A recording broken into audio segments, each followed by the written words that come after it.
Summer na naman, sobrang tindi na naman ng sikat ng araw.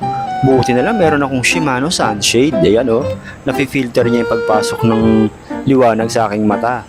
Kaya guys, kung minsan sumasakit ang ulo natin dahil sa sobrang sikat ng araw yung pagpasok ng liwanag, yan yung nagdudulot ng sakit ng ulo natin. Kaya dapat paglalabas kayo ng bahay, at least man lang may protection kayo sa mata. Lalo sa mga kagaya kong motorcycle enthusiast.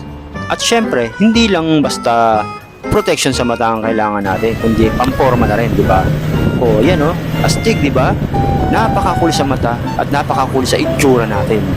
Hindi tayo maluluga sa kalye. At eto pa ang good news guys, no? Alam nyo ba na nakasale siya ngayon? Yes, nakasale siya ngayon. At less than 100 pesos, meron ka ng ganitong kagandang shades. Yan.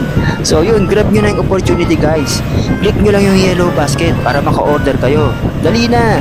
Happy shopping! Babush!